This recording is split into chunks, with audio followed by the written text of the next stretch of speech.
Welcome to the Psych Central Show, where each episode presents an in-depth look at issues from the field of psychology and mental health, with host Gabe Howard and co-host Vincent M. Wales.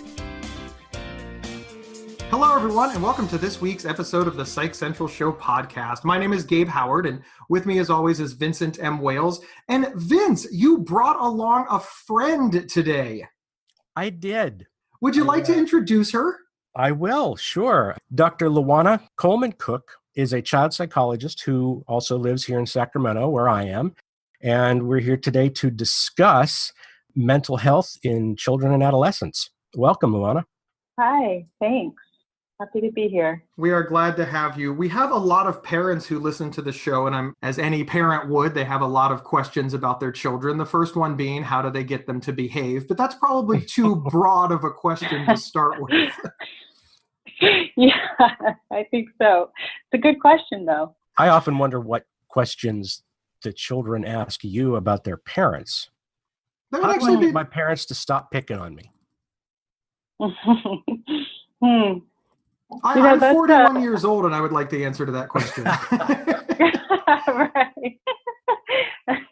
Let's start with this. Why don't you tell us a little bit about you, what your background is, and the groups that you treat? Yeah, so I am a licensed psychologist. I did my training in Berkeley and have been working with kids and families for almost 15 years now. I have worked with the whole span of people, I guess. You know, I've had clients who are just itty bitty and then working with parents, but then also now work with adults as well. But I will say the bulk of my experience and probably one of my biggest passion is working with kids and teenagers and families, really, because I think especially when you're a kid or a teenager, you're in a system of your family. And so it's so helpful to work with the family unit and not just the kid or teen. The question that I think a lot of people want to know, and by a lot of people I mostly mean me, what would bring a family to therapy? And I only ask because there is still there's a lot of myths surrounding therapy, that only dysfunctional families go to therapy, or kids who are bad, or parents who have done something wrong. But kind of what are just the common things that bring children and families into your office? I worked for a large HMO for quite a bit and saw a range of reasons why people would come in for therapy. And that was so broad. I mean, anything, having a hard time in school, difficulties making friends, communication problems, seeming a little sad, worrying about things, very, very typical things you would expect for any human to be experiencing. Often bring families into therapy. You know, of course, you see other more severe things like a trauma or a death, things like that. But for the most part, anything you could think of would bring someone into therapy. I'm in private practice at this point. A lot more I see kids who are feeling really stressed out about school. That's probably my biggest thing at this point. And we've had teenagers on the show that talk about how different school is from our generation, Vin. And I didn't think we were particularly all that old, but apparently there's a lot more pressure on children today. So would you say that there's so much pressure that they need to go to therapy? Is one driving the other? Are we too hard on children, I think, is really the question that I'm asking. Are we expecting too much of teenagers that we're causing mental health issues, or is it just a coincidence? I tend to think of things in a contextual frame, and so I would definitely say that our society is moving towards a lot of this, do things faster, quicker. Our teenagers are super functional. I mean, they're doing sports, playing instruments, they're on all sorts of extracurricular committees and trying to do the academic piece as well. And I think it's exhausting. That's a lot of what I hear from my teenagers. And that type of overfunctioning is just feeling exhausted, not feeling like they can let go of anything. I don't think parents necessarily push it, but I do think as a culture, you know, we just keep pushing kids more and more and more. And so I do think it is something that's happening in a society as a whole. Yeah, I think so too. And as Gabe just pointed out a little bit ago, It is a lot different today than when I was a kid. Mm-hmm. And I'm only speaking, of course, for my family, but I know that it pertained to a lot of my friends as well. We picked one or at most two different extracurricular activities. But now Mm-hmm. I have friends who have teenagers and younger, and they are involved in multiple sports, other extracurricular things, and it's just kind of insane. Even just looking at the sports alone, I know that the kids are playing multiple games. The most we ever did was like a doubleheader. But I have Right. one friend whose son played 5 games in one day. Oh my gosh. And I just stared at her like, you're joking, right? Because that's not all right. Whose idea was that? Not the kids, I'm sure. What is it about parents today that think this is how you should go? Also I want to say, I don't know that it's only the parents that think it's the way it should go. I think parents are just kind of following what all other families are doing, because I really believe all parents, and I am a parent, we're trying the best we can.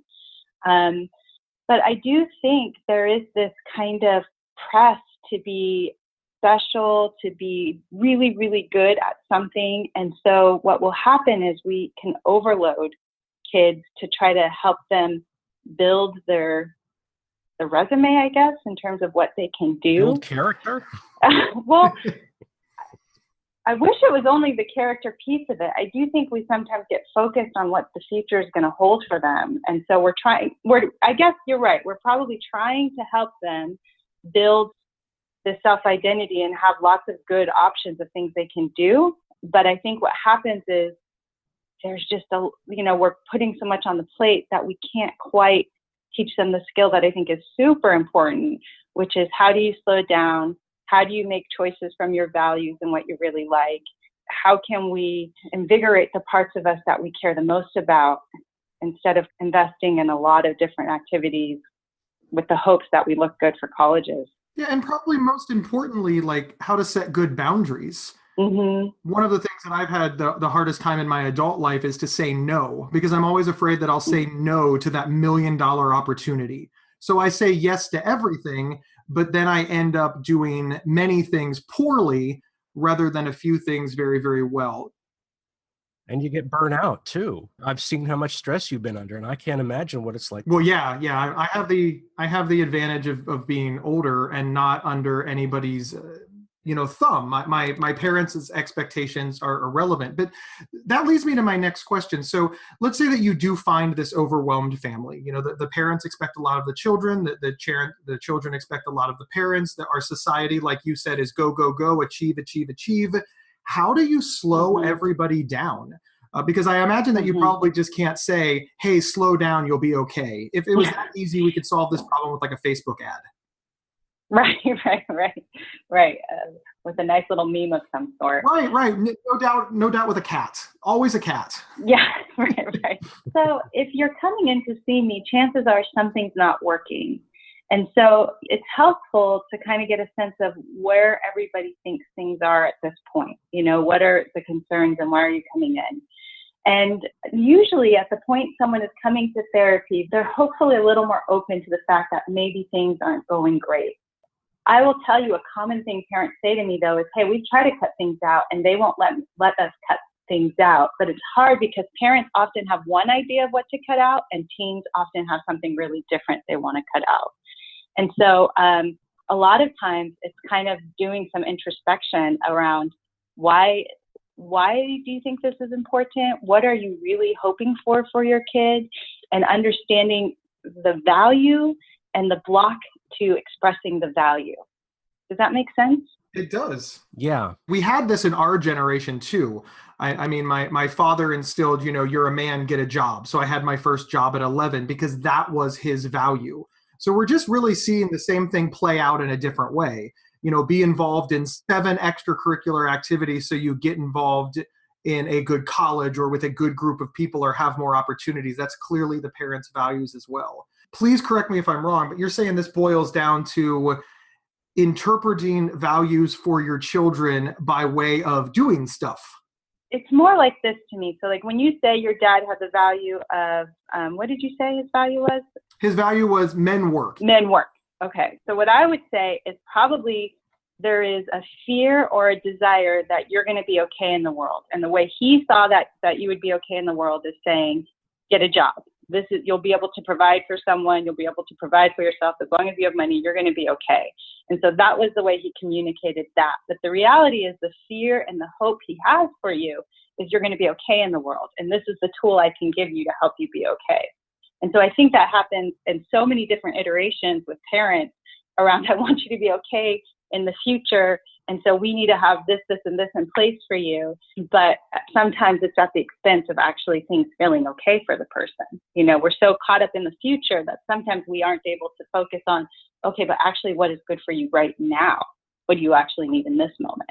You know, it just occurred to me when Gabe was talking about his dad's values. Back in my generation, boy, I hate saying things like that. You know? Back when I was a kid, having a family with two working parents was not anywhere near as common as it is today. Mm-hmm. So today, not only do you have the dads who have their set of values, but you've got the moms doing the same thing, because most likely they've got a career as well and they're achieving. So it's doubled in that regard. Yeah. I would have had to get a job at 6, 5.5. Right. But you're absolutely right. You're absolutely right, Vin. It is the double drive. Do you think that this, and I know, you know, we're asking you to figure out societal issues, et cetera, but I just know that there is a lot of things that make people drive. And like Vin says, I hate to say that things were simpler back then, but it seems simpler. You know, my sister learned how to cook and I had to get a job when I was young and everybody was happy and all of our little values and needs were met. Now, like you said, we have to get into the top college. We have to get into the top preschool and on and on and on. And I think that this is putting kids back on their heels. But I think what you're trying to do is help families achieve their values without overwhelming their children. Because if the focus is on the value and not how many extracurricular activities you're on, it's probably less of a burden. Yes, exactly. How do you do that? Well, you know, I think, honestly, something that is so important, but I don't think got, at least when I was a kid, did not get emphasized, and I still think doesn't get super acknowledged, is we as parents just kind of go about parenting by instinct and reactivity and, okay, I'm going to make a decision here because it just makes sense in this moment. And so I think we don't do this thing where we go internally and start to think about, wait, why am I making this choice? Where is this coming from? Why is it really upsetting to me when my teen rolls their eye at me? Is it because that was a sign of disrespect in my family and I value respect and I'm so afraid my teenager is going to go out and be a disrespectful jerk to other people out in the world? And so if we were able to slow our thought process down, our feelings, you know, what's happening for us, I think we would have a much better shot of checking in about, why am I making the choice I'm making right now, instead of just making the choice. And then what we do is we can get reactive with our choice, and then our kid responds to reactivity instead of what we're really trying to convey to them. Does this approach work? I mean, have you found it to be successful in your practice? Yes. Yeah. Because, you know, the reality is everybody has ultimately the same goal. You know, everybody wants to do, you know, I mean, the kids want to feel good in the world. They want to feel like happy and joyful, and the parents want the same thing. That message gets messed up in our delivery so much of the time that I think we can lose our way. And so when you kind of clear out the extra noise and help people kind of distill what's happening for them, kids and teens are incredibly insightful, and they really are connected to that desire to be loved by their attachment figures. And so it's pretty amazing what can happen, I think, when you are able to do that. Obviously, there's not every single time, but yeah, I find it to be really helpful. This episode is sponsored by BetterHelp.com. Secure, convenient, and affordable online counseling. All counselors are licensed, accredited professionals. Anything you share is confidential. Schedule secure video or phone sessions, plus chat and text with your therapist whenever you feel it's needed. A month of online therapy often costs less than a single traditional face-to-face session. Go to BetterHelp.com/PsychCentral and experience 7 days of free therapy to see if online counseling is right for you. BetterHelp.com/PsychCentral. Now, as I'm sure you're aware, therapy doesn't always work for some people. And I know there are plenty of people out there too who have had one negative experience with therapy and they say, therapy's crap, it doesn't work. Right. What do you say to people like that? So, they've done so much cool research around what's effective and what's helpful in therapy. And the number one thing that is coming up again and again is having a good therapeutic relationship. And so, honestly, there are people who therapy may not work for them, and that's okay. You don't have to use therapy. You can find other things that make you feel good, like maybe exercising or meditating or different outlets. But especially for kids and teens, I would recommend going out and finding another therapist, meeting more than one person to see, does this person feel safe? Are they listening to me? Do I feel seen? Making sure it's a good fit, because not every single therapist is going to be good for every single person, right? It makes sense that you might have a bad experience, but that is not all of therapy. Yeah, it's like dating. Yeah. Just trying to find a therapist. But don't date your Yeah. therapist. That's very But don't date Yeah, your that's therapist. Yeah. probably not a good idea. But you are right. Definitely don't date your therapist. We do tend to live in a society where it's like one and done. I tried it one time and I didn't like it, so I'm assuming that all of it is the same. So if you don't like one pizza, you don't like any pizza, and that's of course ridiculous. Right. There's other pizza, Vin. That's what I'm trying to tell you. There's other pizza. I understand. I know. Anchovies? No, never again. No, The one and done was accurate on that. It certainly is true. Vin and I obviously work as mental health advocates, and we get a lot of people that say, well, I tried one medicine and it didn't work, therefore all meds are bad. I saw one psychiatrist and they were a quack, so they're all quacks. And it's, listen, we don't, you can go to a restaurant and have a bad experience and then try other restaurants and recognize that there's multiple types of restaurants to try. There's, there's American, there's Mexican, there's Chinese, there's buffet. And we acknowledge that certain people like certain types of restaurants. My mother, for example, does not like high-end steakhouses. She thinks they're too expensive. I do not like low-end fast food because I'm 40 and it hurts my tummy. But there's a range in between. You're saying that therapy works much like that. Absolutely. Yeah. There's so many different types of therapy modalities and types of therapists that you really got to find a good fit. And I think that goes such a long way in terms of treatment outcomes and, overall satisfaction. One of the things that we see a lot in our society is depression. And, Gabe and I have discussed depression on our show before, and we know it's very widespread amongst teenagers. One of the things that I want to convey is how depression looks differently in young people than it does in older people. Can you speak to that? So, I think depression and anxiety can look incredibly different in childhood and adolescence. In childhood, I think so often I will have a parent or even teacher talk to me about someone who's being defiant or difficult. And sometimes there really is a behavioral problem, but so many times there's something else going on for those kids where they're feeling anxious. Anxiety really looks like irritation, I think, especially when you're younger, or really sad or discouraged. That can look like irritation or frustration, or an acting out of some sort. So, it's common for somebody to talk to me about their teenager as being incredibly moody and defiant and difficult. And on the outside, that is how it might look. But then once you start to talk to these kids, there's often things like a really low self-esteem, feeling really down, low motivation, feeling undervalued. I think it looks really different than adults who also have those underlying feelings, but doesn't necessarily come with that difficulty in being able to express, hey, I'm feeling really sad right now. That's a skill that we develop later on, or, that most kids don't have yet.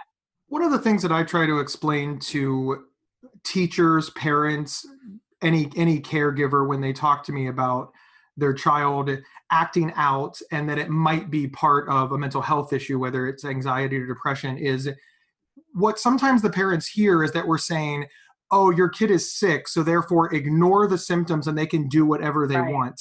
And I hate that that's what they hear, because what I am actually saying, what the mental health community is actually saying, is punishing your child won't work, but getting them treatment or help or therapy will work. So we're not asking you to do nothing. We're asking you to do what works and gets you the outcome that ultimately you want. And it's such a shame that I think that some parents hear, well, you're just telling me my kid gets to act like a jerk and it's okay. Right. Can you talk on that a little bit? Because I know that's a common thing that overwhelmed parents think. Honestly, I think sometimes that reaction is based in fear for parents. I think parents and even teachers get really concerned that if I let this kid act this way, they're going to be kind of these monsters, or they're not, like we were just talking about, they're not going to be able to function in adulthood. And the reality is we're not saying do nothing, because do nothing is really bad. If your kid is giving you visible signs that they're in distress by acting out or withdrawing in their room or seeming different, ignoring that is probably the worst thing you can do. But when we get kids help or connect them to resources and help them understand what's happening, then they have a chance to move through this period in a healthy way that actually will carry on into adulthood. So if you have a teenager who is, for instance, giving really snappy responses to their parents, or refusing to do homework, or locked up in their room all day, and if we were to just ignore that and say, hey, that's typical teenage behavior, we might have a teen who might develop a really scary mental illness. That could get into a more serious type of depression. If we go and meet them with punishment, we're going to give them the message that, not only are you depressed, but now you're going to get punished for your depression, right? And we don't want to make them feel worse. So if we take them into some type of mental health professional, they can help make sense of what's happening in this world, where I honestly don't think a lot of kids and teens understand what's going on internally. And so what happens, I think, in therapy is, we help them make sense. Oh, you've been feeling like not being around people for a while. You haven't been feeling like doing what you normally would want to do. Gosh, that sounds so hard, right? We can just sit with them. We can validate, empathize, bring compassion to it. And then we can help them move on in a way that I think can be really hard for parents because of that fear factor, because of the emotional, you have a different involvement of a parent than you do as a therapist. I think another point there is that because usually when it comes to this point, parents are frustrated. They are feeling overwhelmed by their children's behavior. So they are not particularly in a position where they can probe and ask these kinds of questions that maybe otherwise they would. Mm-hmm. We know that fear blocks empathy. And so if a parent is feeling particularly overwhelmed, it definitely is going to be hard for them to slow down and say, hey, tell me how you're doing. Because there's so much lighting up in the parent's brain that makes it difficult for them to be receptive. And so there is a lot of good research to show that we can't be empathic when we're feeling particularly overwhelmed. And so, it's a plug for parents. Oftentimes for me, I support the parents in my family therapy, but I do think getting your own support is helpful during this period, because it's really painful, I think, as a parent. We're getting close to the end of the show, and I wanted to ask you what message you would have for parents, specifically with regard to watching out for the kind of behaviors that could indicate something more than just kids being kids. The tricky thing about depression and teenage behavior is it looks pretty similar at points. There can be increased isolation, increased moodiness, decreased wanting to do things they typically want to do. But, the reality is that in adolescence, we want to see more social engagement.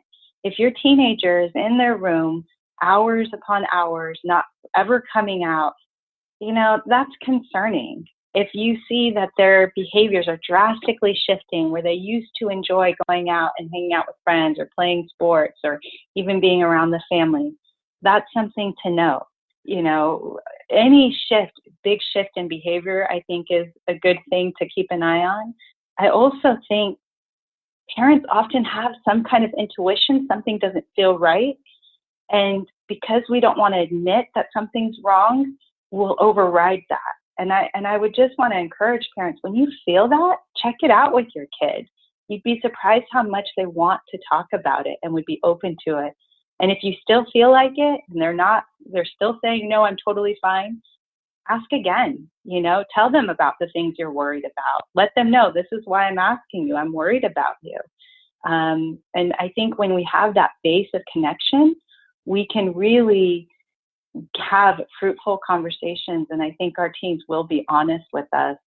Thank you so very much. The final question that I really have is, as you know, there's so much pressure on children, but there's also pressure on parents to be perfect parents.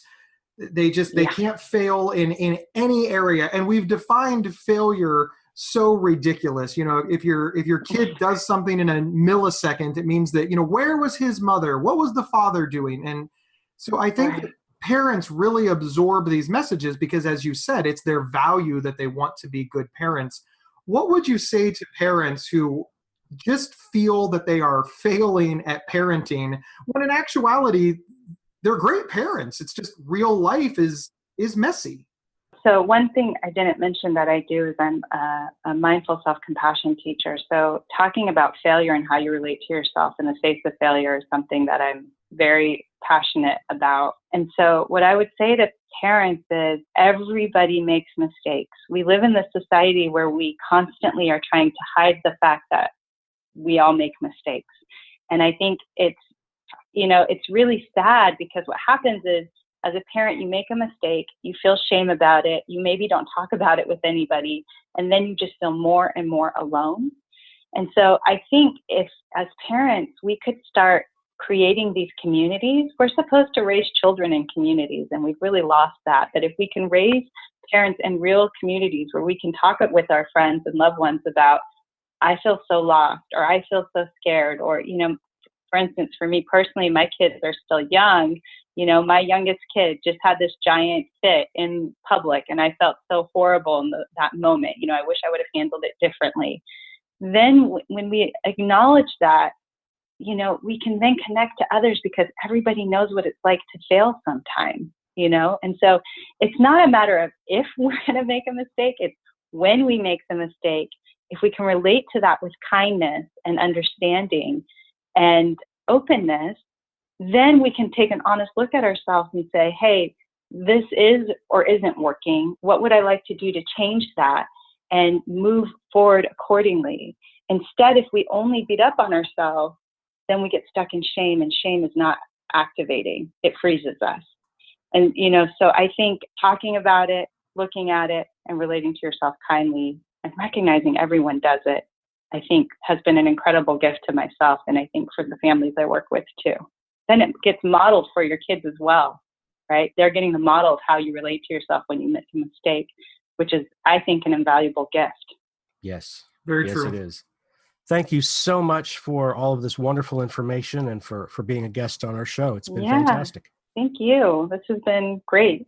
I'm so glad you guys are out there. This is such a great resource for people. Oh, thank you so much. And thank you for being on the show. And to everyone else, thank you for tuning in. And remember, you can get 1 week of free, convenient, affordable, private online counseling anytime, anywhere by visiting betterhelp.com/psychcentral. We'll see everyone next week. Thank you for listening to the Psych Central Show. Please rate, review, and subscribe on iTunes or wherever you found this podcast. We encourage you to share our show on social media and with friends and family. Previous episodes can be found at psychcentral.com/show. Psychcentral.com is the internet's oldest and largest independent mental health website.